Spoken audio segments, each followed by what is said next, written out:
la gente a partecipare. Mettiamo in fondo alla tavola allora 8 giugno 2015 incontro Movimento 5 Stelle Campo Veneto, Claudio Butramello, candidato sindaco PD. È un incontro. No, non sia la stessa roba, siamo alle liste che tra le liste civiche. Allora, io adesso sono di sinistra. Sono di centro, sinistra. Il motivo dell'incontro è quello di esporre a te, Claudio, il nostro programma e vedere in quali punti comunque possiamo eventualmente portare avanti insieme nell'ottica del bene comune che è Castelfranco Veneto. Non sono le tasche dei pochi, ma sono le tasche di tutti il governo reale, giusto? Quindi noi adesso ti leggiamo il programma e vediamo se riusciamo a trovare qualche punto in comune. Poi mi dai te, in base al tuo programma, quali potrebbero essere questi punti, insomma. Procedo con la lettura. Questo è il nostro programma sintetico, molto sintetico. Sono i punti base che noi vorremmo portare avanti in questi 5 anni. E il primo punto è la democrazia diretta e la trasparenza. Quindi per noi è essenziale modificare lo statuto comunale e strumenti di iniziativa popolare, quindi referendum deliberativo propositivo senza quorum e il bilancio partecipativo deliberativo. Entrambi gli strumenti non saranno consultivi ma vincolanti per il Consiglio Comunale. Significa, nelle decisioni importanti, interpellare la cittadinanza attraverso dei referendum propositivi e la risposta, e quindi senza quorum, quindi non c'è un numero da rispettare, e le decisioni dei cittadini sono vincolanti per il Consiglio Comunale. Poi sperimentare i town meeting, cioè incontri di ascolto dei cittadini, col fine di stimolare la partecipazione dal basso e raccogliere le proposte popolari per farne argomento di discussione in Consiglio Comunale. Trasmettere su internet la diretta streaming non solo del Consiglio Comunale ma di tutti gli incontri anche delle commissioni. Realizzare un notiziario newsletter di zona che permetta ai cittadini interessati di essere avvisati per tempo delle attività comunali, tipo cantieri e quant'altro. Possibilità di accesso facilitato e verifica da parte del cittadino nei contesti di lavori pubblici. Monitoraggio dell'inquinamento ambientale predisponendo la pubblicazione costante dei dati che rilevano il livello di inquinamento atmosferico attraverso dei display collocati in diversi punti di interesse. Pubblicazione anche via web. Poi il bilancio partecipato, che è quello che ho citato prima, è introdurre il sistema del bilancio partecipato in cui il Comune mette a disposizione dei fondi che dovranno essere gestiti da ragazzi dai 18 ai 25 anni, scelti a campione, che dovranno scegliere poi loro attraverso un progetto dove destinare un tot di soldi che il Comune può dar loro. Questo perché? Per portare la cittadinanza verso il Comune, verso la politica, cose che fino adesso purtroppo è stato fatto l'esatto contrario, sono sempre stati allontanati i cittadini. Reperimento fondi, quindi massima attenzione al reperimento di fondi attraverso bandi regionali, nazionali ed europei che permettano di accedere a finanziamenti pubblici. Ma possiamo rispondere a capitolo, perché sennò è meglio così, sì, direi di sì, assolutamente. Allora, se vuoi finisco sto reperimento fondi che così poi. Quindi massima attenzione appunto al reperimento fondi. Lotta agli sprechi, quindi procedere alla riduzione e eliminazione di spese inutili, andando a rivedere e discutere le partecipazioni dei consulenti esterni. Poi, un punto importante, la riscossione dei mancati pagamenti sarà il più possibile gestita internamente dal Comune e non affidata a enti terzi quali Equitalia. Questo è intanto. Sì, allora, partecipazione dei cittadini. Su questo siamo assolutamente allineati. Allora noi, e questo ci sono i verbali di Consiglio Comunale, abbiamo chiesto, penso in uno dei primi consigli comunali, di installare la webcam per trasmettere online. Il Consiglio, diciamo che il Presidente del Consiglio all'epoca squizzato ha detto mi occupo io della cosa. Io avevo un preventivo fatto da un amico, insomma, che si occupa di web, eccetera, di cifre ridicole, intorno ai 1500 euro per fare questa roba qua, e invece dall'altra parte sono arrivati con dei preventivi anche fino a 30.000 euro. E quindi è chiaro che se tu dici per mettere online la cosa devo spendere 30.000 euro, devi essere matto.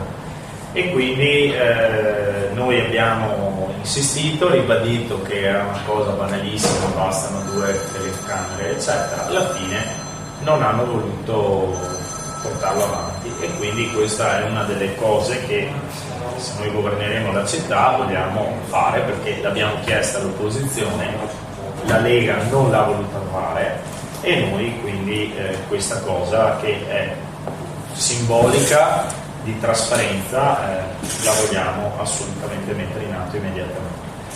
E riguardo la partecipazione e l'ascolto, è nel nostro referendum che... Sì, adesso arriviamo. Nel nostro metodo di lavoro noi abbiamo 3 parole chiave: partecipazione, trasparenza e competenza. La partecipazione è la base del nostro metodo di lavoro con i cittadini. Questo nostro progetto per la città è stato fatto con i 15 gruppi di lavoro aperti a tutti i cittadini, e questa cosa noi vogliamo che continui anche dopo. Cioè noi vediamo la cosa come una piramide: c'è il sindaco, va bene, poi 7 assessori, ciascun assessore avrà 2 o 3 consiglieri che per conoscenza, competenza e interesse lo supportano.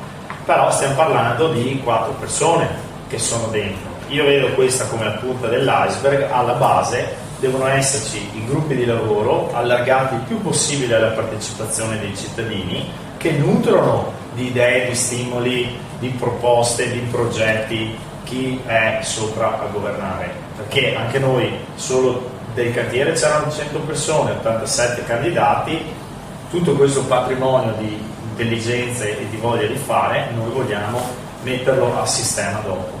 Riguardo il referendum, anche lì noi abbiamo discusso che è uno strumento utilizzabile. Sul fatto che sia vincolante, su questo non siamo arrivati a dire se è vincolante o no. Sul fatto che su alcuni temi importanti è bene coinvolgere i cittadini anche attivamente attraverso un referendum, questo l'abbiamo detto. Sul bilancio partecipato la vediamo in questo modo: se per bilancio partecipato significa che in modo molto trasparente l'amministrazione dice noi abbiamo queste priorità, vogliamo investire i soldi in questa direzione, cittadini cosa ci suggerite? Ok, va bene, questo è quello che abbiamo fatto l'anno scorso, questi sono i risultati, questa è la nostra proposta progettuale per l'anno prossimo, e chiediamo ai cittadini che ci diano il loro feedback. Quello che tu dici di assegnare un po' di fondi per ad esempio dei ragazzi giovani, io la vedo come una rivisitazione complessiva di quello che sta accadendo adesso nel finanziamento del comune verso le associazioni. Adesso c'è un po' un finanziamento a pioggia, non ben cioè con criteri non ben chiari, no? Non è che, cioè, nel senso che un po' storici, non voglio essere fraintesi, non è che sono chiari perché ci sono robe losche sotto, semplicemente un po' storicamente si davano un po' di soldi a destra e a sinistra, ma sono soldi a fondo perduto. Siccome ci sono pochi soldi, bisogna invertire la faccenda e dire noi finanziamo chi presenta i progetti, e allora dire riserviamo una quota, okay, a progetti proposti da giovani tra i 25 insomma, non so, sotto i 30 anni, quello è una modalità particolare di gestire tutto quello che viene adesso dato, che peraltro non sono tanti soldi, a tutte le associazioni. Quindi quali sono questi soldi mediamente all'anno? Sono, mi pare, 30.000 euro. Potrei sbagliarmi, potrei sbagliarmi, ma insomma la cifra non è molto diversa da questa. Adesso non ti so dire se è incluso il contributo per la realizzazione del palio o no, ma credo che sia esterno, e comunque anche per il palio stiamo parlando di 10.000 euro, non è che stiamo parlando di cifre che spostino l'universo. Però diciamo che quello che mi piace far capire alla città, ed è quello che noi vogliamo introdurre come modalità di lavoro anche interna all'amministrazione, è lavorare per progetti con obiettivi chiari, dichiarati, tempi, denaro, risultati si vedono, sono stati raggiunti, sì, no, perché non sono stati raggiunti, e questo modo di lavorare è quello che dà garanzie. Poi c'era un'altra cosa allora, rifare il sito fondamentale. Il sito del comune è una specie di buco nero dove non si capisce niente, non si trova mai niente. Questionari anche trattati consegnati direttamente alle famiglie adesso viene dato informazioni. Sì, viene fatto sto giornalino sciagurato a cui ci siamo sempre opposti, che è di propaganda scandalosa, e quindi quella roba lì non ci siamo sempre opposti in opposizione, per cui un modo di informare i cittadini un pochino più, diciamo, saggio bisogna trovare. Mi premeva invece il discorso dei fondi europei, perché io ho ripetuto ormai fino alla nausea che questa amministrazione non è riuscita ad ottenere fondi europei. Allora, i fondi che sono arrivati per Parco e Villa Bolasco, che sono fondi consistenti, svariati milioni di euro, non sono stati ottenuti con un progetto scritto dal nostro comune, sono stati ottenuti dall'Università di Parma, cui bisogna dirla tutta, all'epoca l'assessore Saran ha dato del suo, ma la capacità progettuale e di gestione dei fondi è all'Università di Padova. Questo fa un'enorme differenza, perché noi siamo contenti che i soldi arrivino qua, per carità, però in termini di crescita interna del nostro comune, della nostra amministrazione, nella sua capacità di scrivere progetti europei, 0 sotto 0, e infatti noi non abbiamo preso niente. Cioè abbiamo preso 200.000 euro in 5 anni per la segnaletica, un bandino, cioè che era proprio un disavanzo di denaro della regione, che bastava dire sì, anch'io, ok, ma i fondi sostanziali noi non li abbiamo presi.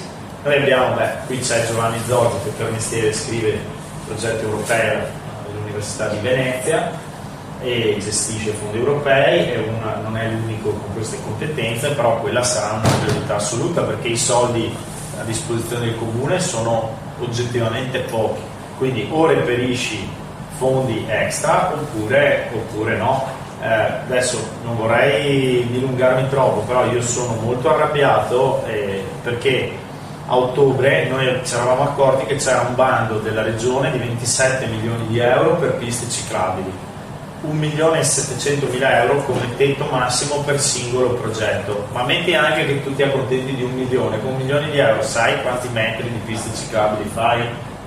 Perché stiamo parlando che siamo disperati da 30 anni perché non abbiamo 200.000 euro per la pista ciclabile di Campigo, ok? Quindi con 1 milione di euro sistemavi tutte le piste ciclabili di Castelfranco. È chiaro che non sai quando partecipi a un bando se vinci tu o vinci un altro che ce l'ha fatto meglio di te, però noi abbiamo insistito, loro non partecipano. Allora Zaia, tra le varie cose che ha detto che abbiamo realizzato e che ha giustamente pubblicizzato nella sua campagna elettorale, c'era proprio sta roba, ha fatto la fotografia dei 300 km di piste ciclabili in giro per il Veneto grazie a questo bando, e ovviamente il segno verde della cartina con le nuove piste ciclabili non passava da Castelfranco. Allora io dico, se non iniziamo ad avere la capacità di scrivere progetti e di scriverli meglio degli altri, non riusciremo. E così vale per le mura, Cittadella era ristrutturata e noi no, e Bassano ha rifatto l'illuminazione a LED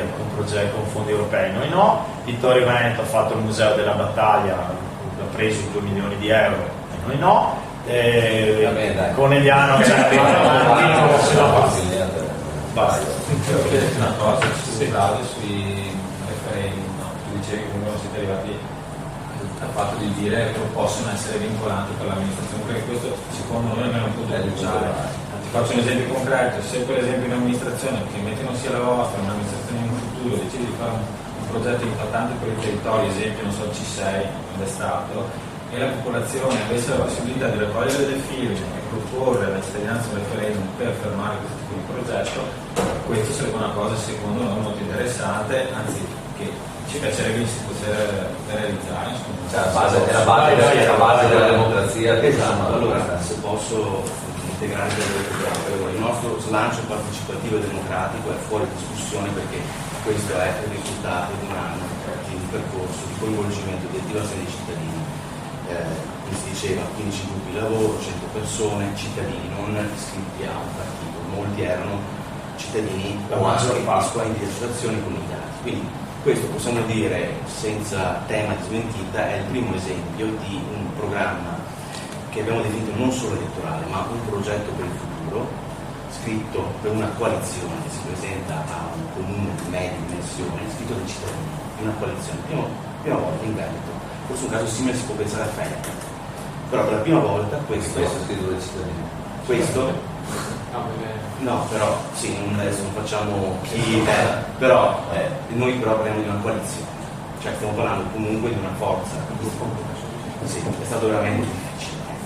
Quindi, esatto. Adesso non so se voi avete visto strutturati in gruppi di lavoro, eccetera, non siamo qua a dire chi è più partecipativo dell'altro, ci mancherebbe. Noi diciamo semplicemente quali sono i nostri strumenti per poter alimentare questo slancio partecipativo una volta che arriveremo al governo di questa città. E l'abbiamo inserito nel primo capitolo, che è il nostro metodo di lavoro. Per noi la partecipazione non è episodica, ma è sistematica. E allora si diceva il referendum è contenuto nel titolo secondo dello Statuto Comunale. Noi sullo Statuto Comunale ci metteremo mano, molto semplicemente per rivitalizzare questi strumenti di democrazia, gli istituti di democrazia diretta che sono presenti, non sono stati mai utilizzati. Quindi senz'altro l'eventualità di un referendum noi non la possiamo assolutamente escludere, non esiste, che venga come è stato fatto in passato messo nel piano e poi nessuno l'ha preso in considerazione. Cioè chiedete a un cittadino di Castelfranco se ritiene che nell'istituto comunale siano previsti questi istituti di democrazia diretta. Non esiste. Quindi il nostro primo obiettivo è rivitalizzare, dare nuovo significato, nuovo valore.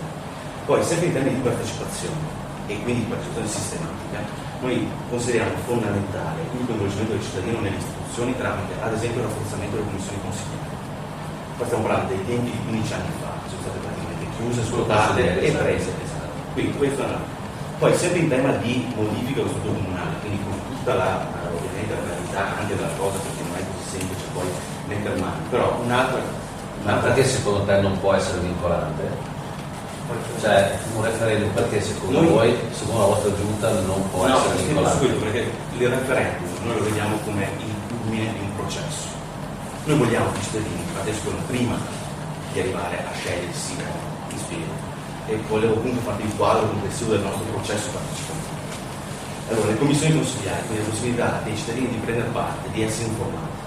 L'altra cosa è la modifica dell'albo delle associazioni, cioè attraverso inserire nello statuto le associazioni di quartiere di frazione avere dei criteri di riconoscimento, anche della loro democrazia interna, un altro tema fondamentale. Cioè noi vogliamo dare strumenti, degli strumenti per poter essere, partecipare attivamente alla vita della propria comunità.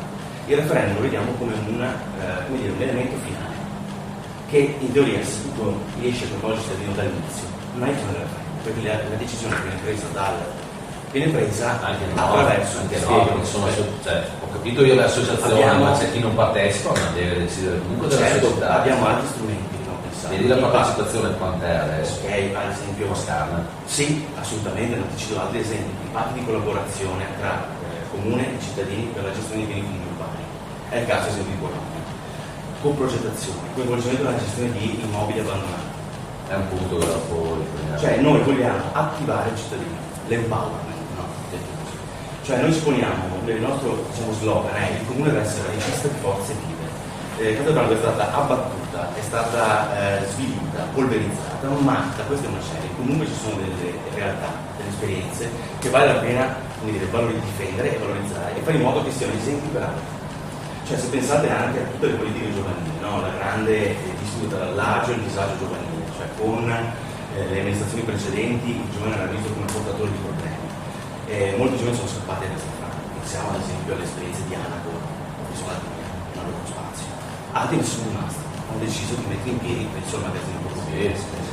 Cioè, e quindi questi vanno comunque attivati o favoriti nel loro processo di attivazione e di partecipazione. Ultima cosa, e questa la consideriamo fondamentale, anche se passa semplicemente, è la convocazione degli stati generali della città. Il nostro programma prevede in tutti i vari temi la creazione di reti, forum, tavoli, cioè coinvolgimento di tutti gli attori di portatori di interesse.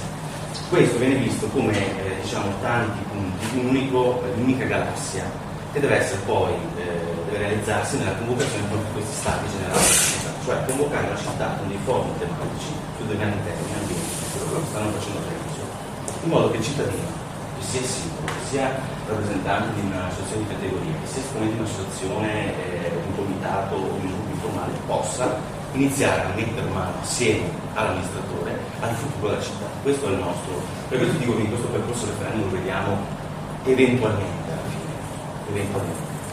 L'obiettivo è riuscire a coinvolgere il cittadino dall'inizio. E fin qua va benissimo, ok. Non ho capito perché non deve essere vincolante un referendum. Secondo voi non può essere vincolante? No, non vi ho detto che non si può. Io ho detto Gli strumenti dicono secondo, nel senso noi come abbiamo detto, rivitalizzare gli strumenti di istituti di democrazia diretta e anche il referendum così come previsto dal titolo secondo dello Statuto comunale. È la presa in consultivo, si tratta, giusto, se non sbaglio.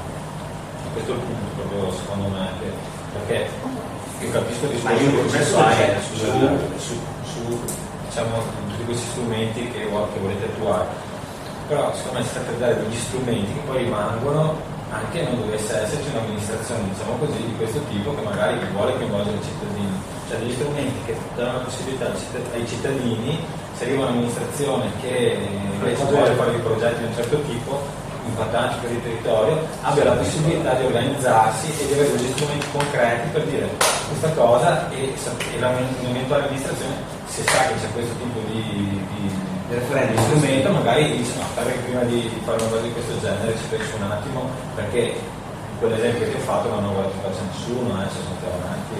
Però il rischio è l'opposto anche, cioè il referendum è visto come, tu lo vedi come una volontà, questa è una volontà generale, il referendum, vincolante o meno. In realtà può essere benissimo la volontà di alcuni, nel senso, come la violenza dell'azione dell'amministrazione che si abbatte a caso del cattivo, non ci può essere anche l'esatto opposto. Nel senso, noi invece proponiamo un accompagnamento del cittadino, la sua attivazione, ripeto, l'impatto è fondamentale. Però, cioè, può essere visto come una forma comunque, passatemi il termine, di violenza, il referendum vincolante. Cioè il referendum viene visto comunque come ultimo passaggio di un processo, ripeto, questo. Poi su vincolante responsabilità che possiamo ragionare. Cioè, le persone vengono responsabili. Se hanno un referendum e non vanno a votare, partecipano, però al limite Ma non neanche possono votare. però una scelta ne fai, se è una scelta posso dire. Va bene, comunque abbiamo Se la riscossione dei mancati pagamenti sarà più possibile gestita internamente dal comune e non affidata a enti terzi, come Equitalia. Come vedete questa non soluzione? so se sia attuabile con le risorse del comune, sinceramente, umane, materiali, uffici. Dopo ve lo dirà anche Connettività, diffusione di punti wifi libero e gratuito in tutto il territorio comunale per massima copertura, in particolare nelle aree periferiche attualmente scoperte. Introdurre in 5 anni la possibilità di avere via internet ogni tipo di documento e modulistica di competenza comunale. Dotare la polizia municipale di terminali che, attraverso la rete wifi, siano collegati con il sistema di videosorveglianza. Questo è un po' in sintesi. Allora, noi... e applicativi open source a livello comunale. Incentivare open source e non il cloud, e anche a pagamento. Evitiamo licenze Microsoft, eccetera. Software commerciali, dove possibile. Allora, noi ci siamo molto preoccupati del discorso dell'accessibilità a internet, perché molte aziende e molte famiglie sono tagliate fuori non dalla banda larga, proprio da un accesso decente. Allora ci siamo anche informati, esistono dei sistemi che sono piuttosto semplici attraverso le antenne televisive. Paolo Berro ha studiato questa cosa. I costi, noi ci siamo impegnati a fare una sorta di gruppo generale di acquisto di questa cosa e di chiedere l'offerta migliore per coprire tutte le aziende, tutte le piste di Castelfranco che non sono coperte da una velocità decente, insomma, perché con la chiavetta non si può andare avanti, ma in un'azienda non ne parliamo. Quindi al di là dei progetti della banda larga, che sono progetti che necessitano di finanziamenti specifici, c'è questo progetto di copertura complessiva per dare l'accesso a internet, diciamo, buono, ottimo, anche se non ancora banda larga, attraverso le antenne della televisione. È un sistema abbastanza innovativo che sta già prendendo piede in molte città. È già libero e gratuito poi? No, tu lo paghi come famiglia. Come fa a essere libero e gratuito? Voglio dire, come tutti, però le tariffe alla fine sono simili a quella che tu hai attraverso la rete del telefono. Quindi questo. Poi sul wifi invece in città, nei punti aggregativi, quello va potenziato ed è fondamentale, insomma, una parte di civiltà. Siamo stati noi in opposizione ad aver chiesto il wifi in biblioteca, ci abbiamo impiegato un anno di battaglie, perché no, dopo perde tempo e qua e là. Se ci fosse un progetto di copertura wifi in tutta Castelfranco a spese tra virgolette irrisorie, che renderebbe libero e gratuito l'accesso a tutti? Sì, se sono spese sostenibili, però sinceramente questa roba del cilindro io non ce l'ho. Però se siamo già a Trento, funziona, ci sono dei progetti su paesini di montagna che hanno libero accesso. Sì, però i costi per comprarlo non credo che siano più bassi. Lo paga un paesino di 10 anni, per cui penso che lo paghi da provincia di Trento, che come ben sai ha uno statuto che consente di avere. Comunque si può discutere nel senso che è come dire, ti piacerebbe riuscire a garantire un servizio utile e meraviglioso ai cittadini? Sì. Pensi di farcela il giorno dopo che diventi sindaco a garantire accesso libero e gratuito a tutti i cittadini? Però l'ottica è questa. Beh sì, se ce la fai, è un valore aggiunto per attendendo anche la regione. Assolutamente, è un fondamentale l'aspetto digitale. Ambiente e rifiuti, accordi con la grande distribuzione organizzata per la riduzione dei rifiuti, facendo pressioni per dare la preferenza a prodotti con minor packaging di quel che può fare il comune. Voto a rendere i supermercati con incentivazione economica, controllo della filiera grande distribuzione per il recupero di materiali che non vengono conferiti ai inceneritori ma realmente recuperati, last minute market per prodotti alimentari in scadenza, quindi introdurre banchi per i prodotti last minute nella grande distribuzione, sempre con le competenze che può arrivare al comune. L'obbligo di acquisti verdi per le amministrazioni comunali e le scuole, cioè acquisto di prodotti riciclabili e provenienti dal materiale riciclato. Sì, assolutamente sì. Se sulla prima mi è venuto in mente che in questi c'era una delibera in consiglio comunale un paio d'anni fa che parlava di rifiuti e io è verbale, ho fatto notare che il McDonald's di Castelfranco non prevede la differenziata. Adesso io voglio dire, avevo 2 nipotini piccoli che ogni tanto li portavo là, non è che frequenti molto il McDonald's, per cui nell'ultimo anno e mezzo non ci sono stato, però non so se è cambiato qualcosa. Però io ho parlato col direttore della cosa e ho detto: ma scusate, perché non differenziate plastica, carta, che loro ne fanno 80 di più, e lattine eccetera, e mi hanno detto perché per noi è più comodo pagare il secco. Allora io mi sono informato con Contarina, sono andato all'ufficio e ho detto: scusa, io come libero cittadino posso non riciclare i rifiuti e pagarli il secco? Cioè ve lo pago, però metto tutto insieme. Assolutamente no, hai delle sanzioni gravi. Allora io ho detto: ma scusate, perché un esercizio commerciale che produce, penso, 100.000 volte i rifiuti che produco io come singolo cittadino può pagare il secco e non differenziare. E io come cittadino, se ho voglia di rompermi meno le scatole, ammesso che sia una rottura di scatole, perché ormai è proprio un segnale di civiltà, ma dici, oh, cosa vuoi? Io uno sta senza la Golf e quell'altro preferisce la macchina, o quell'altro preferisce gli spritz.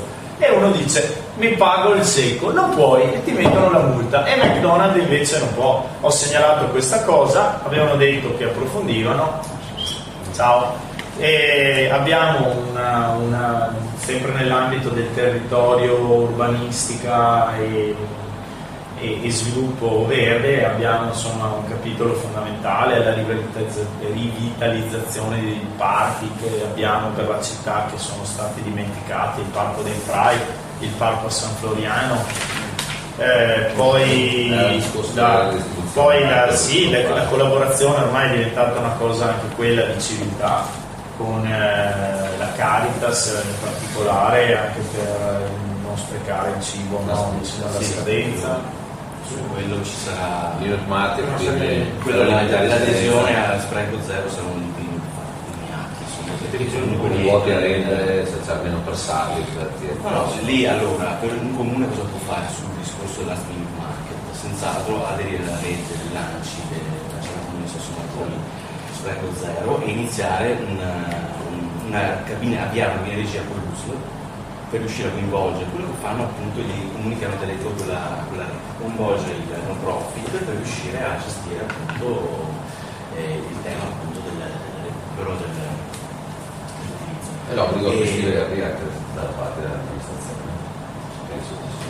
Quindi quantomeno sensibilità ambientale. Continuiamo un attimo con ambiente e acqua pubblica, quindi diritto all'acqua pubblica, che colonnine e fontane per la distribuzione di acqua pubblica, sia liscia che gasata, a prezzo popolare con distributori anche di bottiglie di vetro riutilizzabili, tutela e sovranità pubblica del ciclo dell'acqua, evitando qualsiasi privatizzazione dell'acquedotto che va gestito come ente speciale di diritto pubblico. Ci sarebbe poi da far applicare al gestore del servizio idrico le indicazioni del decreto del Presidente della Repubblica, conseguentemente alla vittoria referendaria che sancisce l'abrogazione della norma che consentiva ai gestori di caricare sulle bollette anche la componente della remunerazione del capitale investito.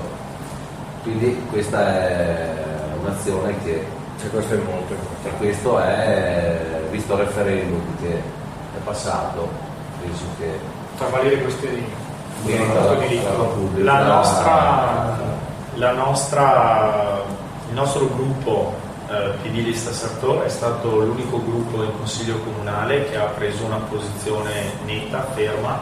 Ci sono i video, io ero il delegato del nostro gruppo di 6 membri di seguire questa cosa, ho partecipato ai gruppi di lavoro del Comitato dell'Acqua di Castelfranco e ho fatto diverse serate appunto per favorire il referendum nella direzione nella quale per fortuna poi è andato.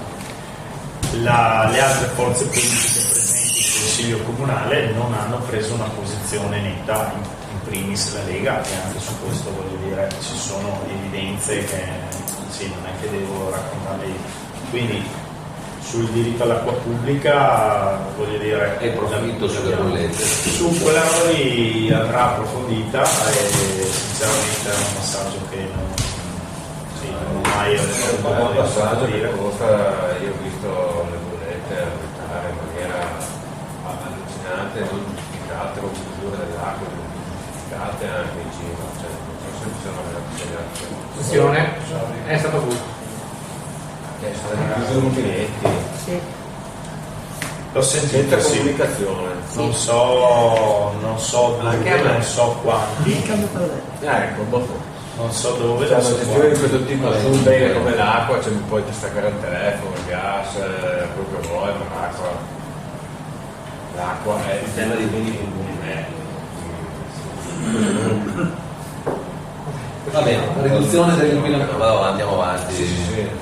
Riduzione dell'inquinamento, quindi promuovere la riduzione del traffico veicolare incentivando l'uso di biciclette e mezzi ecologici, quindi metano, idridi, elettrici. Potenziamento del verde pubblico con piantumazioni mirate, lezione di rispetto ed educazione ambientale nelle scuole, valorizzare le aree arginali di Torrenti Musone e Avenale per riqualificarli in parco cittadino, attuazione delle rotatorie nella circonvallazione per snellire e ridurre l'inquinamento da smog, ripristino centrali di misurazione smog nelle zone più sensibili. Allora, anche qui abbiamo fatto un'interpellanza perché è stata rimossa la centralina dell'ARPAV che c'era in circonvallazione e adesso nel territorio di Castelfranco c'è un'unica centralina ARPAV nella parte sud della città, quindi una parte agricola, non la parte più inquinata che è quella ovviamente vicina alla circonvallazione, che è tra le più inquinate del Veneto, e il Veneto è tra le più inquinate. Per parlare anche del Borgo Treviso comunque, quindi su quella bisogna assolutamente chiedere di ripristinarla ed è parte dei nostri punti. Poi abbiamo una importante attenzione alla mobilità sostenibile. Noi vogliamo approvare non il piano urbano del traffico, che già sarebbe sufficiente, che non è stato fatto in questi 5 anni, ma il piano urbano della mobilità sostenibile, che si basa sul rispetto dei più deboli, pedoni, ciclisti, e partendo da lì si riorganizza tutto il traffico della città. Una cosa su cui siamo molto determinati è il collegamento pubblico tra le frazioni e il centro della città, e tra il centro della città e alcuni parcheggi scambiatori, perché adesso non c'è modo, cioè o tu usi la bicicletta o usi l'automobile per venire dalle frazioni a Castelfranco. Alcune frazioni non hanno la pista ciclabile e non tutti possono andare in bicicletta, anziani pensiamo, o ragazzini più giovani, oppure le stagioni, oppure il buio, insomma svariate ragioni. Quindi l'alternativa alla macchina adesso non c'è. Allora noi vogliamo garantire un servizio di trasporto interno. Ci sono due possibilità: o attraverso un accordo con la MOM, che garantisce già questo servizio a Conegliano, Treviso ovviamente, Asolo, Vittorio Veneto, Montebelluna, cioè siamo rimasti l'unico grande comune che non ce l'ha. E un'altra possibilità è quello di avere un servizio gestito dal comune con una cooperativa di noleggio di autobus elettrici senza profitto, nel senso che si deve pagare il noleggio, pagare l'autista e quindi che garantiscono e questa roba qui con gli autobus elettrici, e su questo ci sono anche dei finanziamenti europei. Quindi insomma, l'attenzione alla mobilità sostenibile. Poi sulle rotatorie penso che sia il leitmotiv di tutti, non c'è nessuno che dice che non le vuole. Il problema è chiedersi come mai ci sono voluti 4 anni e mezzo per fare il progetto della rotatoria del McDonald's, perché in uno degli ultimi consigli comunali lì non c'è nessun progetto approvato. In uno degli ultimi consigli comunali, quindi parlo di 3 mesi fa, è stato approvato il progetto della rotatoria in circonvallazione, però mancano i fondi. Stiamo parlando di una quantità di denaro consistente che è di Veneto Strade, perché quella parte lì in regione, quindi va bene. Intervieni ogni volta che ritieni che si possa dire qualcosa. Io voglio solo dire che effettivamente c'è anche nelle zone centrali, il discorso della centralina sarebbe da. Il problema che sta particolarmente a cuore delle 2 uomini piccoli, a volte quando vado in centro obiettivamente secondo me la situazione è un po' insostenibile quando vai, quindi anche capire che livello di inquinamento c'è nelle zone centrali sarebbe interessante, e anche appunto come avete anche detto, più o meno dovete intervenire nella riduzione del traffico nelle zone centrali, perché è fondamentale. Sì. È una questione di dare la possibilità di usare altri mezzi, per cui se tu mi dai la possibilità vera di usare la bicicletta, la possibilità vera di usare i mezzi pubblici, io posso educarti a non usare la macchina, o quantomeno educarti già è una parola che non mi piace in questo senso. Diciamo che ci può essere un movimento condiviso all'interno della città che naturalmente porta le persone a usare questi mezzi. E nel momento in cui non c'è l'alternativa, non è che posso dire a tutti andate a piedi, perché io non so, a quelli che abitano a San Floriano cosa gli dico? Andate a piedi, e non c'è alternativa. Quindi la riduzione del traffico si attua quando tu dai delle alternative serie alle persone. Sì, sono d'accordo, ma anche facendo come dicevate voi il piano urbano del traffico, limitando non so, un piano appunto fatto bene di il centro di Treviso, voglio dire, a volte è un piacere andare a Castellano, obiettivamente non fai un giro in centro, così sei felice, diciamo. Io davanti, abbiamo previsto davanti alle aree scolastiche, per esempio, che già quello è, e comunque il punto di rovesciare il paradigma è questo che dobbiamo portare avanti col piano urbano da sostenere, cioè tu devi metterti nei panni del portatore di handicap, dell'anziano, del bambino, dell'utente dentro, da lì poi parti e vedrai che appunto la viabilità. Tra l'altro, un'altra cosa molto importante, non è una questione solo cittadina. Noi prevediamo anche il mobility manager d'area per la Castellana, mobility manager dell'area castellana, perché questo rientra tra le altre, tra le numerosissime iniziative che abbiamo in mente e in collaborazione con il Comune della Castellana nell'ottica della creazione di un punto di incontro. È oggettivamente un problema che riguarda non solo Castelfranco, perché le sue circolazioni esistono altri comuni, ma perché l'intera zona castellana è una delle zone più trafficate con una viabilità controllata. Quindi uno dei nostri cavalli di battaglia nell'ambito del comune è proprio quello di mettere mano all'intera viabilità dell'area. Ovviamente poi noi non tralasciamo le emergenze, nel senso che nel nostro programma sono elencati i punti critici, tra cui anche passaggi a livello complessivo di via larga, dove lì non so se vuoi dire quello del sistema di accorciare i tempi di attesa. Sì, c'è per legge se il passaggio a livello include l'intera carreggiata ci devono essere tempi molto lunghi, perché il concetto è che se una macchina resta intrappolata bisogna avere dei tempi decenti perché sei bloccato. Allora esistono ancora la possibilità di avere i passaggi a livello per metà carreggiata.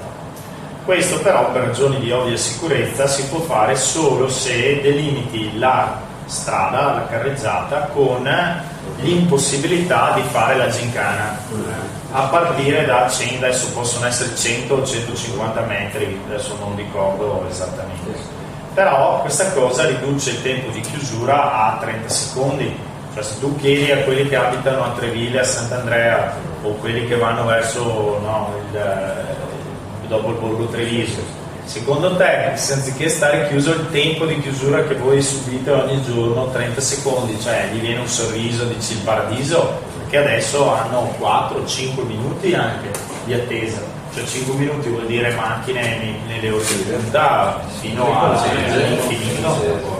Quindi anche questa è una cosa che abbiamo proposto in Consiglio Comunale, ci hanno detto sì, abbiamo detto almeno approfondiamola, perché ovviamente bisogna che ci sia un tot di metri sufficienti, cioè ci sono dei vincoli, ma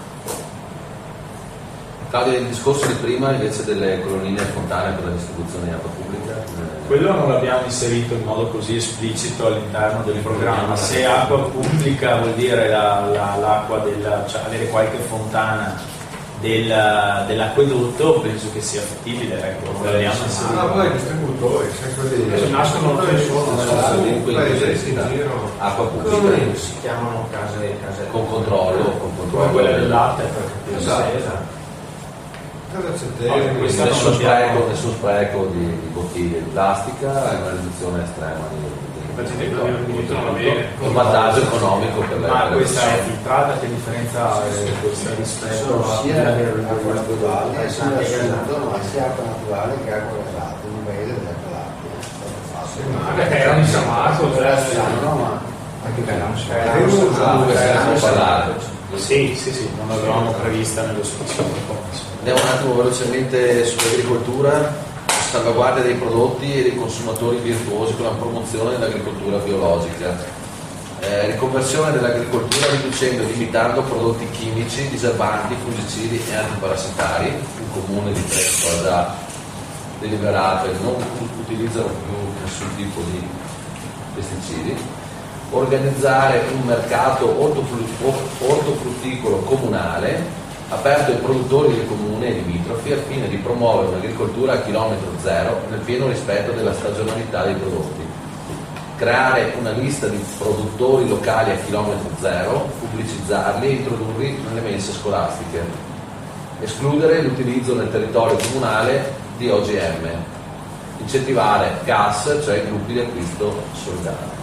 Quindi bisognerebbe poi anche fornire degli spazi, perché il problema dei gas attualmente è che si autogestiscono e devono Tutto a casa di ma sarebbe un piccolo spazio, un allacciamento alla corrente elettrica per se c'è anche il freddo, cioè da avere un frigorifero, e sarebbe molto casano insomma per il gas, e crescerebbero anche di più, visto che a Castelfranco ce n'è penso uno. No, sono 2 o 3. Sì, ma stentano.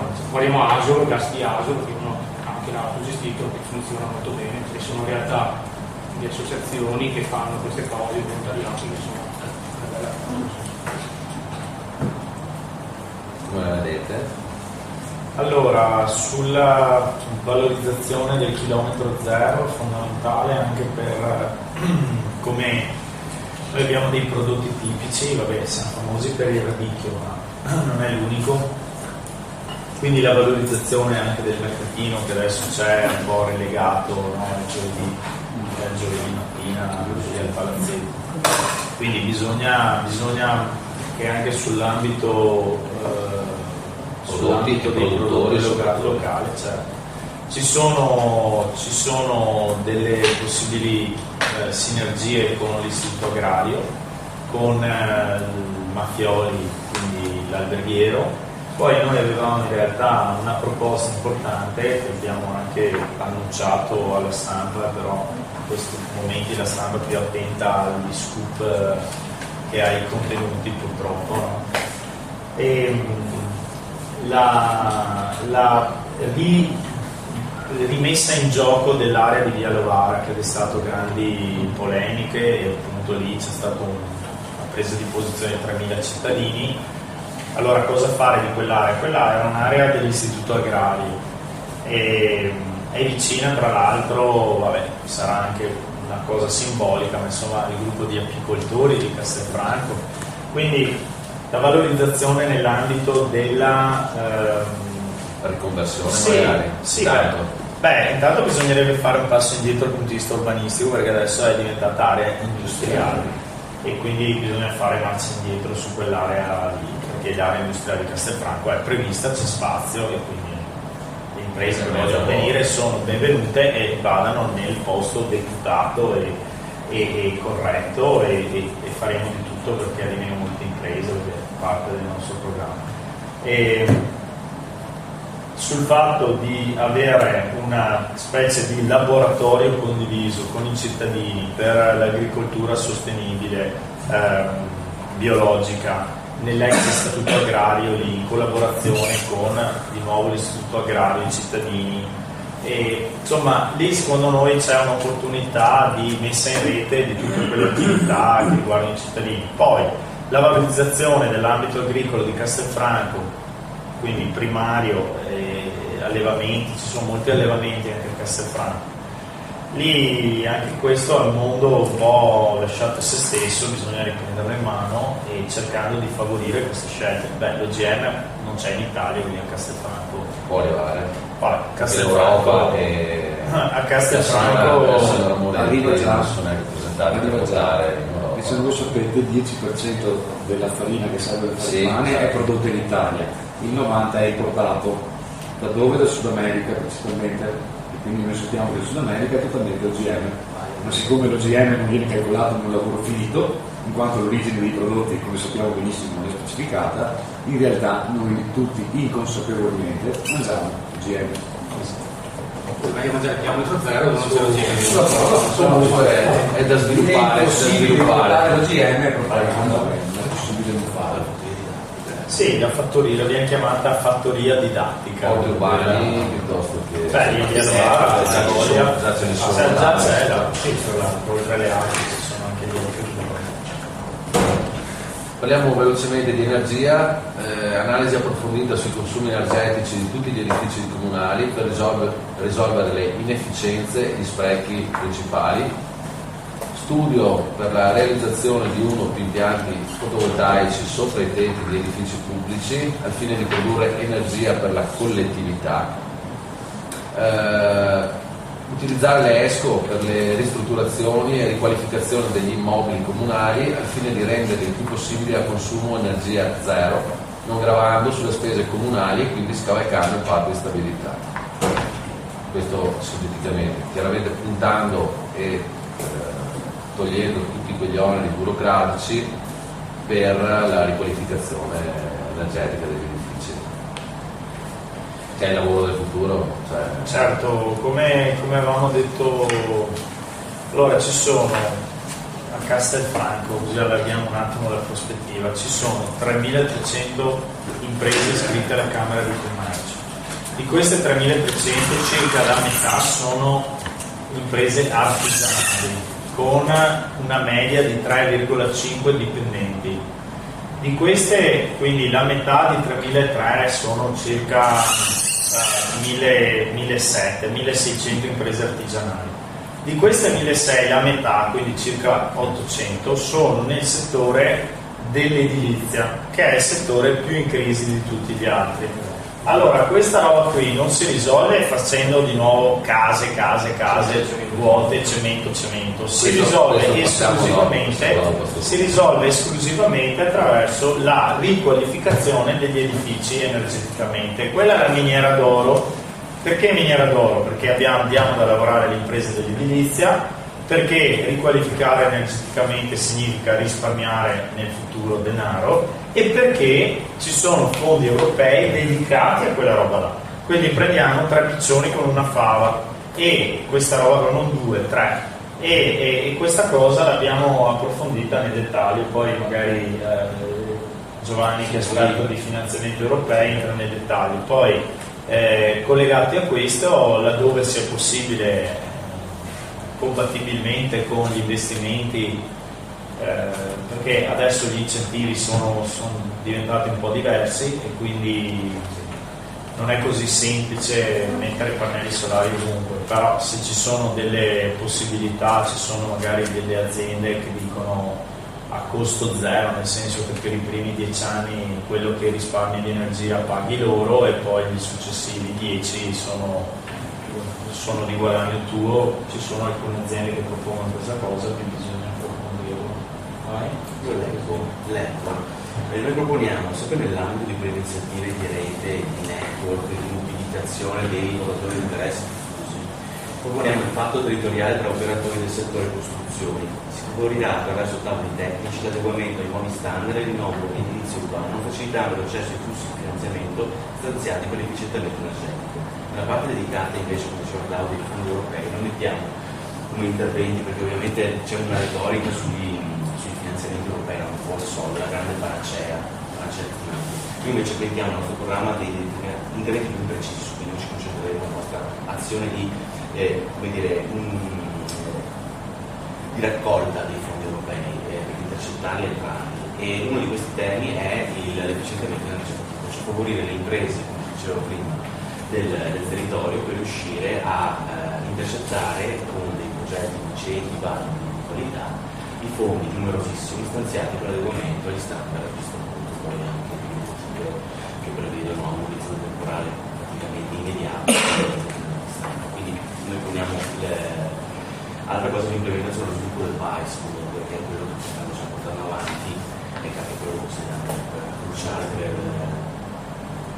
lo sviluppo energetico e sostenibile del territorio. Va bene, consideriamo intanto è urbanistica sostenibile, continuando nel discorso, quindi stop al consumo del territorio e a ulteriori cementificazioni, favorire il recupero e il restauro del patrimonio edilizio esistente, bloccando i cambi di destinazione d'uso dei terreni, fermare l'insediamento e l'ampliamento di ulteriori centri commerciali su tutto il territorio e una pianificazione partecipata, quindi che consente di prendere decisioni migliori poiché i cittadini sono coinvolti direttamente nel processo di trasformazione del territorio. I cittadini devono poter deliberare sulle scelte urbanistiche importanti nel territorio al fine di evitare cantieri assurdi. Vedi cartiere. centrale. Hai sbagliato, Noi proponiamo Vai là. allora noi mettiamo al primo posto nel capitolo di carta urbanistica, che tra l'altro abbiamo avuto anche difficoltà a chiamarla tale, perché per noi Ci siamo? C'è il bollino rosso. Ti fidi di... Allora, no, è rimasto al discorso. noi proponiamo una politica urbanistica, tendiamo a una politica urbanistica a consumo suolo zero. Cioè il nostro obiettivo è ridefinire gli standard direttivi e selettivi del precedente patto, anzi piano di stato territoriale, il patto, quello che prevedeva da questa parte 50.000 abitanti. Questo è il nostro obiettivo, cioè ridefinire. Quindi il discorso di capannoni sfitti, delle zone industriali sottoutilizzate, con incentivi, con la coprogettazione dei cittadini, perché anche di questo abbiamo previsto nel nostro programma, tramite innanzitutto una mappatura per capire esattamente dove sono, quali sono. Il nostro obiettivo è proprio quello di evitare ulteriori colate di cemento, perché ne abbiamo avute, si vedono i risultati energetici, eccetera. Quindi il nostro obiettivo è questo, innanzitutto. Poi sul tema abitativo, non so se era rientrare in questo capitolo, però un nodo importante è quello se Claudio vuole dire qualcosa. Sì, noi abbiamo un'azienda per l'edilizia economica popolare storica, tra le più, se vogliamo, più belle realtà sicuramente della provincia di Treviso, sono di tutto il Veneto, che in questi 5 anni è stata proprio abbandonata e quindi è proprio in fallimento, cioè è che non può fallire perché è un ente pubblico, è totale il 100% delle aziende di proprietà del comune, quindi dovrebbe fallire il comune, però ha questo grosso zoccolo dell'ex convento delle Clarisse che genera interessi bancari molto elevati e che adesso le banche, oltre agli interessi, vogliono anche la restituzione del capitale, che sta veramente mettendo in ginocchio. Però lì bisogna fare delle scelte importanti, manageriali e insomma in questi anni l'ultimo presidente dell'AIP ha più volte ribadito che noi facevamo proposte all'amministrazione che purtroppo non rispondeva, non prendeva le decisioni, non prende le decisioni quando la nave sta affondando, vuol dire che definitivamente va a fondere. Per noi invece riprendere in mano l'AIP è fondamentale, perché ovviamente parliamo di favorire le persone più svantaggiate e l'abitazione, che parlavamo dell'acqua prima, cioè, perché neanche la casa io parlo dell'AIP. Poi parlare di pianificazione partecipata, noi invece sosteniamo la riqualificazione partecipata. L'eco però, proprio per evitare che magari siate che sono cose che stiamo dicendo al momento. Saranno messi a disposizione immobili di proprietà pubblica non utilizzati per progetti di qualificazione partecipata. L'amministrazione sosterrà la creazione di spazi collaborativi e di contaminazione come i co-working, il lab e il Fab Lab, perché noi poniamo grande attenzione al tema dell'innovazione e della valorizzazione dei talenti secondo forme di una logica di smart city, di innovazione sociale soprattutto. Perché quando si parla di smart city non è solamente cavi o wifi, è anche forma di cittadinanza attiva, di mobilitazione, di coinvolgimento della cittadinanza secondo nuove forme. Questo è il tema della riqualificazione partecipata. Andiamo avanti, parliamo velocemente del turismo, quindi un impegno al reperimento fondi, come abbiamo detto prima, europei per la ristrutturazione della cinta muraria attraverso i nostri parlamentari europei e associazioni in grado di aiutarci nel progetto. Fare rete cercando di far collaborare i vari attori presenti sulla scena turistica, creare un coordinamento fra comuni di Castelfranco e comuni limitrofi, poi uno sviluppo turismo culinario coinvolgendo dei ristoranti, dei locali di ristorazione per la promozione dei piatti tipici del territorio, perché siamo anche, oltre a essere territorio di arte, siamo anche enogastronomico. Esatto, promuovere e collaborare con le agenzie di viaggio italiane in tutta Europa e il comune di Castelfranco, non abbandonare i Maffioli come convinto, ma magari creare un ostello per turisti e studenti, creazione di una zona di sosta attrezzata per camper che funzioni, promozione e manifestazione di eventi culturali in modo da diversificare l'offerta e distribuirla su tutto l'arco dell'anno al fine di mantenere vivo l'interesse nel tempo, Piazza Giorgione o altre piazze serenissime. In questo senso sviluppare iniziative attrattive per i giovani, sostenendo più luoghi di svago e l'insediamento di nuovi locali per promuovere spettacoli e concerti all'aperto continuativi per tutto l'anno, e penso anche al nostro conservatorio, che è a titolo anche gratuito, e magari sfruttarlo un po'. Questa è un po' la nostra visione. Direi in linea su tutto, dico solo una cosa, che quando l'ho letta sono diventato matto. Allora, noi come attrazione di turisti nella provincia di Treviso, turisti sia italiani che stranieri, quindi la totalità dei turisti, noi siamo settimi secondo i dati della Camera di Commercio di Treviso, quindi è un ente, voglio dire, non è che era super partes, settimi, dietro a Treviso, Conegliano e a cittadine come Preganziol, Mogliano, me ne mancano due, ma da Rove e da Malti, Villorba e Monastero. Villorba e Monastero, che uno dice? Ma porca miseria, perché? Allora, certo, ma perché? Perché? Certo, perché noi fino adesso abbiamo detto, siccome la nostra città è meravigliosa, ci sono le mura, Parco Villa Bolasco, Giorgione, La Pala, i turisti arrivano in automatico. Questa cosa non è vera, non è semplicemente vera, o meglio, magari passano i turisti, ma stanno qualche ora dormendo da altre parti. Noi dobbiamo invece entrare in un circuito in cui diciamo, tu vieni a Castelfranco per andare a Venezia, per i tour enogastronomici, per lo sport, abbiamo anche il golf, che è lo sport che attira più turisti nel mondo, comunque anche quella è una risorsa, per i percorsi ciclabili, per andare soprattutto a Verona, Venezia e le città importanti. Ti conviene risiedere a Castelfranco perché rispetto a queste altre cittadine hai qualcosina in più, cioè hai un valore aggiunto, non è solo che vieni da noi per fare rete ad andare ad altrove, ma hai qualcosa in più. Ma è esattamente il contrario, perché noi immaginiamo che invece i turisti vengano a Castelfranco perché Castelfranco è meravigliosa. Sì, per 5 ore, e invece bisogna ribaltare tutto, avere un progetto molto serio perché Castelfranco entri nelle reti di massa di turismo che quindi risiedono a Castelfranco per sfruttare il resto delle cose. Noi abbiamo la rete ferroviaria che li porta dappertutto, dalle Dolomiti a Venezia, a Verona, a Treviso, Padova, eccetera, Bassano, e però con il fatto che vivono da noi, cioè risiedono da noi, sono in una rete più ampia e da noi trovano qualcosina in più rispetto a Mogliano, a Preganziola, a Villorba, a qualcos'era l'altro, che divento matto, capisci? Ogni volta che vedo sta roba mi piange il cuore, perché che Castelfranco nella provincia di Treviso sia settima nella capacità di attrarre turisti mi viene, cioè, vuol dire che stiamo sbagliando qualcosa con la meraviglia che abbiamo, no? Parliamo velocemente di comunità, anche se un po' l'abbiamo già nominata prima.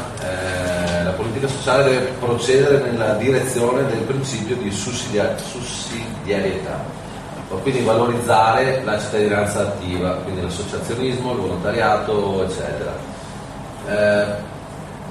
Puntare chiaramente a un occhio di riguardo per le persone diversamente abili, senza poi scendere nel politiche sociali. Pensiamo a una biblioteca comunale come punto di riferimento culturale, aperta anche nei weekend, corsi gratuiti di informatica di base, aperti ai cittadini presso magari istituti scolastici piuttosto che in altri.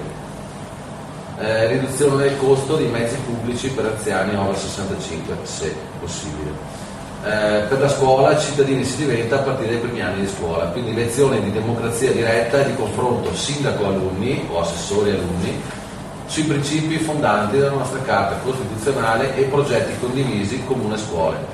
Ridurre il costo di buoni mensa scolastici e le rette scolastiche delle scuole dell'infanzia, l'inimazione dei menù con la supervisione delle ASL locali, tracciabilità dei prodotti serviti in mensa, in precedenza agli alimenti a chilometri zero e agricoltura biologica. Adolescenza e giovani, sostenere la creazione di un circolo socioculturale per adolescenti e giovani autogestito con accesso gratuito alla rete web. Creazione sul sito web del Comune con un forum per raccogliere idee, opinioni e suggerimenti su quali siano le reali esigenze dei giovani della Castellana. Sport e salute, recuperare e riconsegnare ai cittadini un centro sportivo polifunzionale per tennis, calcetto, nuoto e tempo libero. Per le persone anziane, velocemente, un sviluppo di un servizio di screening della popolazione anziana dedicato al supporto di tutte quelle situazioni in cui le persone sole tendono a continuare a condurre una vita autonoma. Promozione e implementazione in collaborazione con le ASL di un'assistenza domiciliare integrata a sostegno dell'impegno del nucleo familiare a favore di anziani parzialmente autosufficienti o non autosufficienti. Questo in sintesi. Sicurezza, parliamo intanto di questa roba qua, poi finiamo i due punti. L'ambito del sociale, non so di tu, ma cioè, su questa roba qua, allora, una delle parti che sono state approfondite di più, proprio perché da una parte c'è il lavoro che crea sicurezza per le famiglie, posti di lavoro, quindi lavoro, impresa, e dall'altra parte c'è l'attenzione a chi rimane dietro. Quindi tutta la parte del sociale. I giovani, la scuola sono il futuro e quindi insomma su questa roba qui direi che siamo allineati la cura della fragilità, questo è il tema che abbiamo portato avanti anche perché all'interno della nostra coalizione ci sono componenti estremamente sensibili su questo tema. E la cura della fragilità che viene perseguita attraverso una partecipazione e coprogettazione degli interventi tra il pubblico, il privato sociale, il no profit e anche il for profit, perché questi sono i soggetti che devono mettersi in rete per riuscire a fornire quei servizi indispensabili per, prendersi cura della città. Noi proponiamo la nascita di una fondazione sociale in cui tutti questi soggetti si mettono in rete e mettono a disposizione le loro risorse, perché il tema è sempre un filo conduttore di tutto il nostro programma. A fronte della scarsità di risorse volevamo rischiare fuori, partecipando avanti, cercando di contattare politicamente anche, di negoziare interventi laddove ci sono dei portafogli interessanti sia in regione che in Europa, oppure quello di mettersi assieme, condividere le poche risorse, cercando di trovare un uso alternativo. Questo è l'approccio che noi applichiamo anche sul tema del sociale, che consideriamo assolutamente fondamentale. Fondazione sociale, una rete per la cura delle persone che rientra sempre in quel filone, in quell'approccio che abbiamo detto di coinvolgere i stakeholders dentro un tavolo. Proponiamo anche il fondo comunale per il sostegno agli affitti e antisfratti. Questo è fondamentale ed è un fondo sia immobiliare che finanziario per sostenere appunto chi si trova in situazioni di morosità improbevole, cioè a causa della crisi economica si trova praticamente in difficoltà. Va bene. Parliamo degli ultimi due punti. La sicurezza, quindi per noi è l'installazione di telecamere anche del tipo webcam in rete nelle vie d'accesso principali del comune allo scopo di prevenire invece che di reprimere. La centrale operativa della polizia urbana potrebbe essere dotata di un PC o dei palmari collegati in rete con le webcam, così come previsto secondo la normativa vigente sulla privacy. Dotare quindi la polizia municipale di terminali che attraverso la rete wifi siano in collegamento con il sistema di videosorveglianza o altri applicativi a loro dedicati per sostenere senza sostenere alcun costo per la connettività. Animali, rendere pubblico il diniego alla vivisezione nell'ambito delle normative vigenti, impedire nel territorio comunale l'insediamento di laboratori e aziende sia pubbliche che private che pratichino la sperimentazione animale. Vietare la sosta a circhi e spettacoli itineranti che facciano utilizzo di animali esotici. Aiuto concreto alle associazioni di recupero e aiuto agli animali, tipo canili, e in collaborazione con cittadini e associazioni per i poteri di un comune cercare di ridurre, abolire la caccia e educare al rispetto dell'animale, qualunque esso sia. Allora, sulla sicurezza, noi abbiamo messo sicurezza e vivibilità, quindi non è sicurezza in termini appunto di securitarismo come intende la Lega, repressione. Quindi un approccio senz'altro preventivo e innovativo al tema della sicurezza. Innovativo perché noi consideriamo che sul tema della sicurezza ci sia un grosso interesse dei cittadini che si è in questi anni trasformato in protagonismo probabilmente non addirittura direi consono o in linea con i dettami della Costituzione. Mi riferisco all'esempio delle ronde. Io ho pensato che il protagonismo dei cittadini lo puoi convogliare attraverso strumenti che sono quelli che sostenete voi, che quello del web. Noi riteniamo e abbiamo proposto la famosa sentinella digitale, cioè un portale dove il cittadino si registra e segnala. Ma attenzione, non è solo sicurezza del tipo che si entra in casa, eccetera, è una sicurezza che riguarda il territorio, quindi esondazioni, inquinamenti, strane, rifiuti, eccetera. Il nostro esempio, abbiamo verificato la fattibilità, quindi è assolutamente una delle nostre priorità. L'esempio è quello del portale creato dal Comune di Bolzano, a senso civico.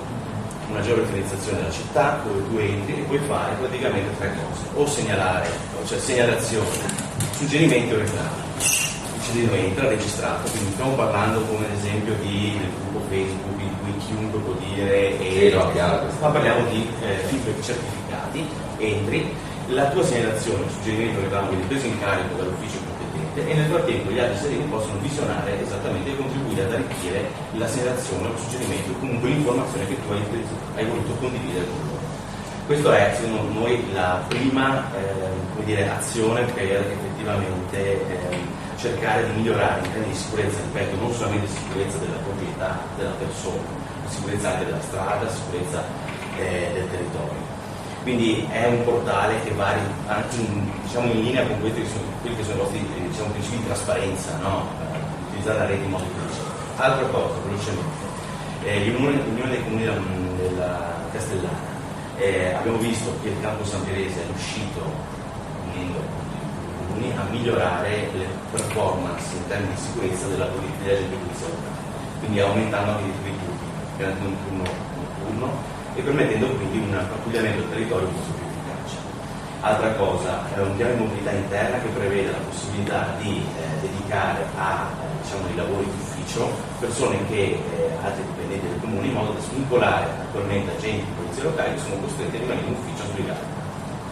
Poi la messa in rete, sempre collegata all'entrata del comune di Castelfranco nella Unione dei Comuni della Castellana, che adesso si chiama Unione dei Comuni della Marca Occidentale perché la Lega ha deciso di non entrare in questa rete.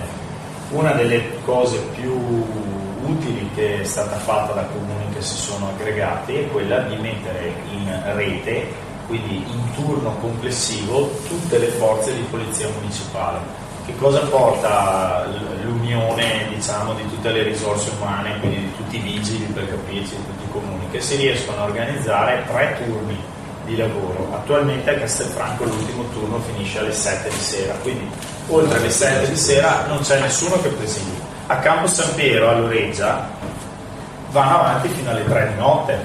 Campo San Piero e Loreggia, che fanno parte degli 11 comuni del Campo San Pierese, hanno avuto una riduzione del 30% dei furti delle abitazioni negli ultimi 5 anni. Castelfranco ha avuto un sensibile aumento e loro sono in controtendenza rispetto a moltissime altre aree. Allora andiamo a copiare da chi è riuscito a fare bene. Allora non parliamo di sicurezza solo così in termini propagandistici. Allora andiamo a vedere quello che hanno fatto lì, quindi più telecamere, più presidio del territorio nelle ore notturne, e un coordinamento stretto, perché facendo massa critica hanno ottenuto dei finanziamenti per potenziare la dotazione, quindi hanno più automobili e hanno la centrale operativa collegata con la polizia, con i carabinieri, con la guardia di finanza. Adesso a Castelfranco non c'è una centrale operativa vera e propria, c'è il telefono, quindi è un pochino diverso. Discorso animali, allora, come? Noi avevamo accolto sicuramente la richiesta, e anche questa l'abbiamo portata nel Consiglio Comunale, ma si è bloccata, di avere un'area per lasciare liberi i cani. È una cosa che c'è stata una raccolta di firme, mi pare, di qualche migliaio di cittadini anche lì, quindi proprietari di cani. Quindi l'attenzione al benessere animale. Sinceramente non siamo arrivati alla puntualizzazione vostra fino a quel punto lì. Comunque sì, direi che il rispetto degli animali e l'educazione, insomma, quello fa parte un po' dei nostri valori. quindi adesso dirti se su quella roba non siamo arrivati, però insomma si può dialogare.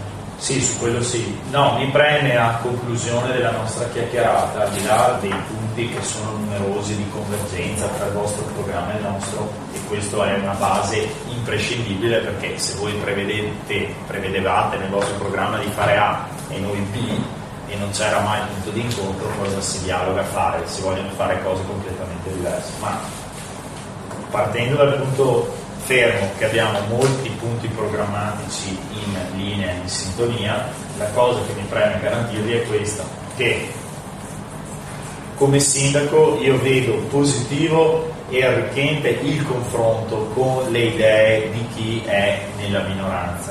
Favorire il coinvolgimento per me è sinonimo di un sindaco maturo, intelligente, quello di dire noi abbiamo questa idea, e se magari l'idea viene arricchita o completata da, diciamo, anche proposte che non sono strettamente collegate alla maggioranza, e in qualche modo si cambia idea, si arricchisce il proprio progetto, per me questo è sinonimo di intelligenza, di maturità, di forza, non di debolezza. Quindi questo atteggiamento di voglia di lavorare insieme, di coinvolgimento per il bene della città, questa è una cosa che mi sento di mettere sul piatto. Io parlo di questi 5 anni in opposizione, purtroppo quello che abbiamo vissuto nel nostro tentativo di proporre, di fare un'opposizione costruttiva, propositiva, era sempre un muro, come se ad accettare le buone idee che non vengono da te ti sminuisci. Ecco, noi abbiamo percepito questo in questi 5 anni con questa amministrazione, e io ho sempre invece garantito che le buone idee sono per la città. Il lavoro insieme alle minoranze deve esserci, e deve esserci un tentativo il più possibile di includere, di collaborare, di trovare le idee migliori insieme e di realizzare i progetti insieme. Quindi questo mi sento di garantirlo come modalità di lavoro. Non escludo che avremo delle idee diverse, dove voi come minoranza e come opposizione voterete contro, ed è bene che sia così perché si chiama democrazia. Però una cosa è la giusta contrapposizione, che se fossimo allineati su tutto saremmo tutti seduti dalla stessa parte. Un'altra roba dalla stessa, in mezzo, va bene, qua. Però l'atteggiamento, la voglia di collaborare, la voglia di arricchirsi con le idee degli altri, di copiare da chi ha trovato soluzioni, già soluzioni, e quindi questa modalità, questo atteggiamento io lo garantisco come sindaco, e credo sia importante per una forza come voi che è entrata in consiglio comunale ma sarà parte delle minoranze e dell'opposizione. Siamo per imparare. Va bene, grazie Claudio. Grazie a voi. Finale. Do la mano a te. In termini pratici, collaborare, sì. Cosa significa? Perché tu dici sarai all'opposizione, sarai così, quindi tu ci insegni che all'opposizione serve poco, quindi in termini pratici, essendo all'opposizione, come potremo, qual è la tua garanzia reale che noi saremo in grado di avere un contributo attivo a questa cosa? Allora, intanto le commissioni consigliari. Allora, voi sapete che il Consiglio Comunale è organizzato in commissioni consigliari. Solitamente c'è una commissione per assessore, solo una in meno, ecco, adesso erano 7 assessori e 6 commissioni, ma insomma cambia poco. All'interno della commissione tu puoi, che servono a preparare i temi per il Consiglio Comunale, a approfondirli, ecco. Allora tu puoi usare la commissione in termini molto diciamo burocratici e formali, tipo bene, tra 2 settimane c'è il Consiglio Comunale, c'è un esempio della sanità e sociale dove bisognerà votare il tal provvedimento a favore degli anziani, del progetto anziani. Bene, se ne discute in commissione, ma di fatto è già tutto pronto, è già tutto deciso, è una discussione un po' formale per poi arrivare in consiglio e dire bene, si vota questa cosa, ne abbiamo discusso in commissione. Questo per me non è. Allora, nella commissione per definizione ci sono anche i membri delle opposizioni, delle minoranze. Una roba è dire: ragazzi, c'è un problema con gli anziani, noi avremo avuto l'idea di fare questo progetto, questa soluzione, cosa ne pensate? Avete delle idee migliori? Volete approfondire? Volete contribuire a scrivere questo progetto con noi? Venite dentro a lavorare su questa cosa, unite il vostro cervello e la vostra competenza su questo ambito, su questo problema che noi abbiamo pensato di risolvere così, ma magari si può risolvere così e anche un po' là e diventa ancora migliore. Allora, questo è il modo di collaborare con le minoranze, o viceversa. Voi avete un'ottima idea, restiamo sempre nel sociale, per il problema della disabilità, dell'accessibilità, avete saputo che c'è un bando europeo per la mobilità delle persone in carrozzina, che a Castelfranco ha ancora grossi problemi, no, di accessibilità in tutti, non solo negli spazi pubblici ma anche i bar privati per chi è in carrozzina. Poi dite: ragazzi, convochiamo una commissione perché abbiamo visto che a Bolzano hanno ottenuto dei fondi attraverso questa cosa. E io ti dico, immediatamente convochiamo, presentate il progetto, è un progetto positivo, bene, ecco, prendiamo, arricchiamolo anche noi e viceversa. Quindi di cioè, fatto questa apertura che ci ascolterai. Certo, poi io vi quindi il fatto sì, no, certo. ci garantisci che parteciperemo, ma che ci ascolterai. Certo, Okay. no, che beh, chiaro, poi io non vi posso garantire che il 100% delle proposte che mi fate, che mi farete, io le accetterò, ma il no perché no, la chiusura per la chiusura, o negli altri comandevoli, altri sia l'opposizione, Stella Cucciaboni, che non si ferma, che non c'è una chiusura a prioristica su niente, che è molto diverso. Poi non garantisco che proprio tutto quello che proporrete però riusciremo a realizzarlo insieme, però però magari hai trovato anche il bando di finanziamento, cioè, torniamo indietro all'esempio fatto prima, nella misura in cui noi abbiamo trovato questo bando regionale sulle piste ciclabili, abbiamo detto: ragazzi, c'è questo bando, partecipiamo. Se io fossi stato la maggioranza avrei detto: ah sì, ma avete approfondito? Sì, abbiamo gli esperti dei progetti, no? Allora dici: boh, dai, lo scriviamo insieme.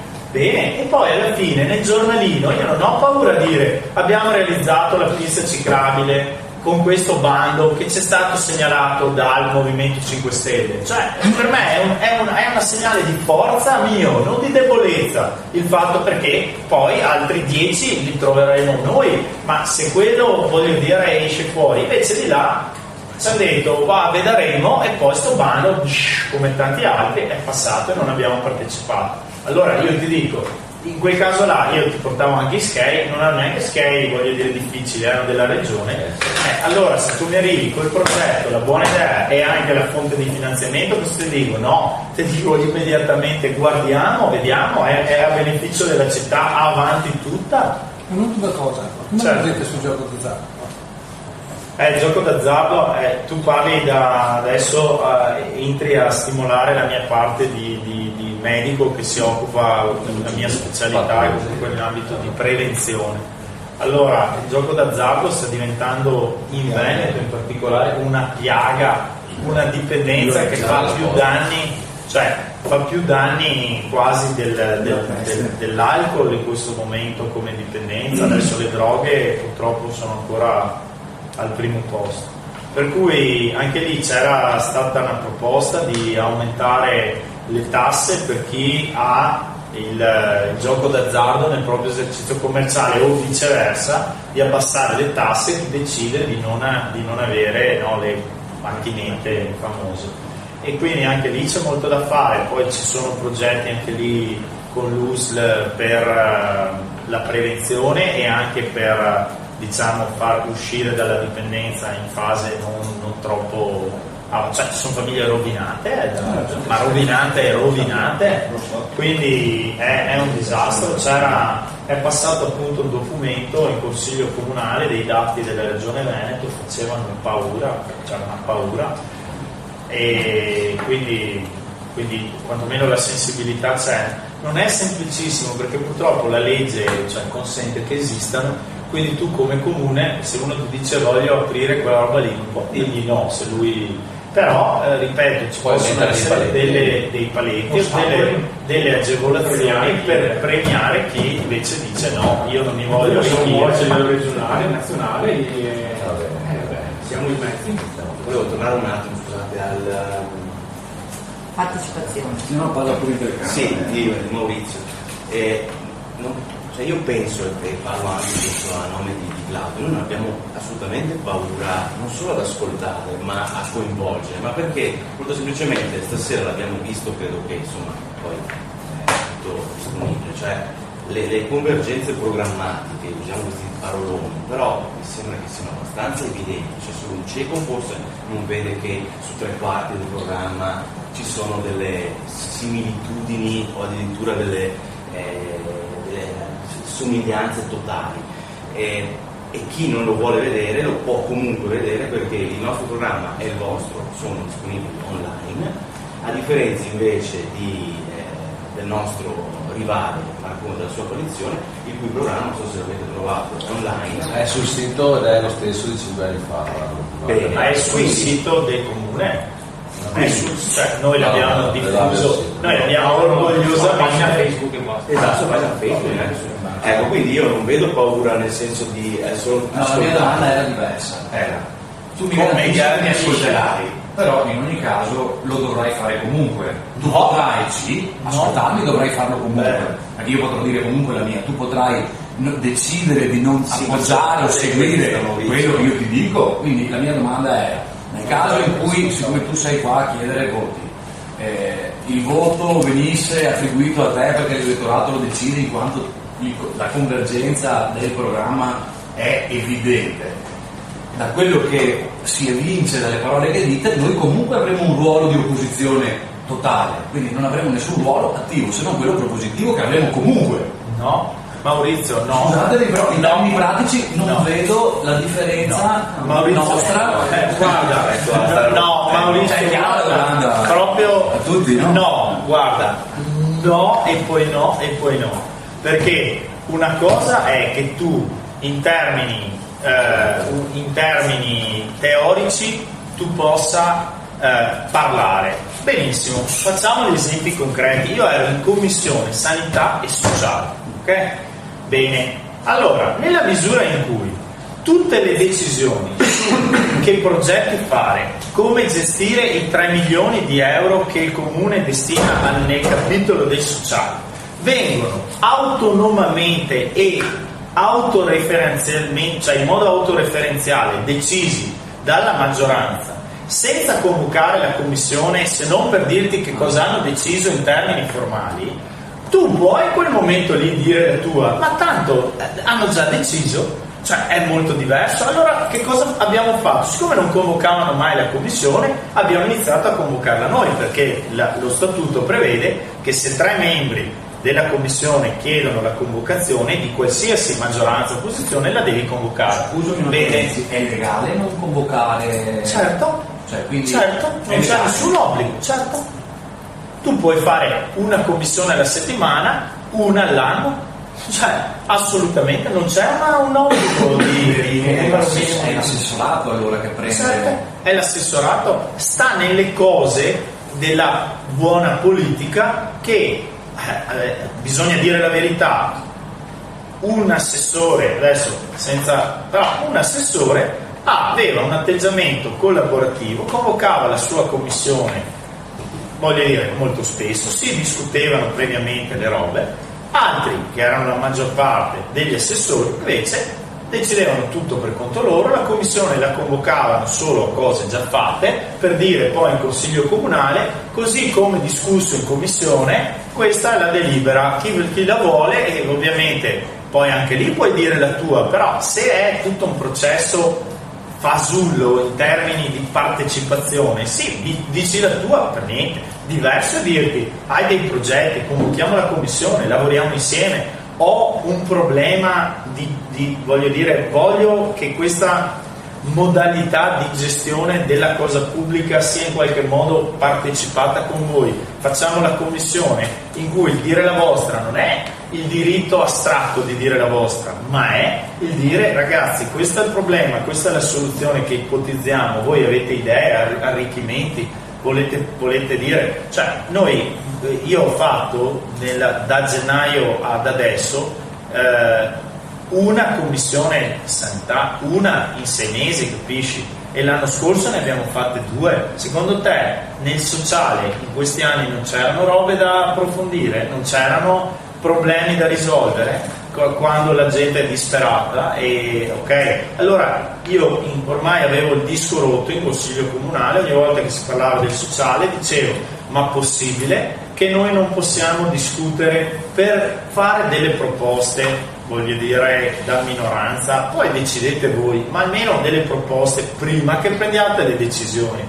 Dopo le prendete sempre voi perché siete maggioranza, ma possibile che ci escludiate completamente da un settore che per definizione non ha colore politico? Stiamo parlando degli anziani, dei minori abusati, delle persone con disabilità, cioè se neanche lì riusciamo a collaborare, cioè sull'ospedale, capisci? Allora in questo senso, scusami se mi sono scaldato, però non sta a dirmi che il diritto, non sta a dirmi che una roba è il tuo diritto teorico a parlare. Tu puoi convocarti la commissione, io come maggioranza, se hai 3 firme degli altri membri della minoranza, noi dobbiamo venire, ti ascoltiamo anche per 5 ore.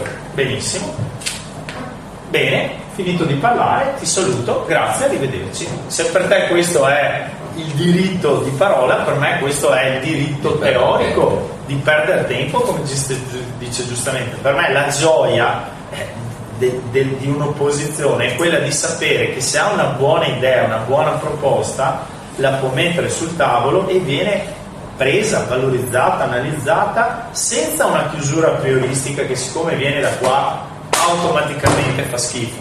Questa è la cosa che secondo me è la cosa innovativa, e la cosa innovativa e diversa che vogliamo proporre è anche quella appunto di cercare di mettere sul tavolo non solo delle commissioni ma anche dei gruppi di lavoro esterni la valutazione, l'approfondimento di soluzioni per problemi importanti che necessitano un più numero elevato di neuroni e di esperienze, di competenze sul tavolo. Questo è, ma scusami Maurizio, ma te che mi hai fatto una domanda?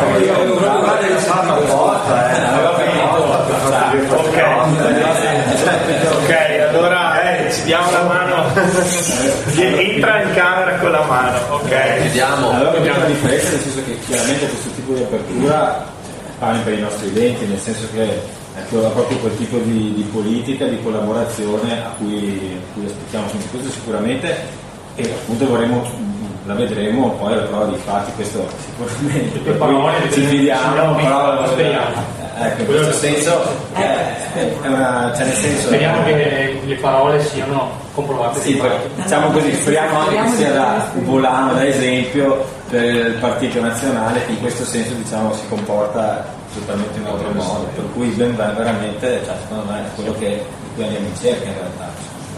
Va bene, chiudiamo qua. Va bene, grazie.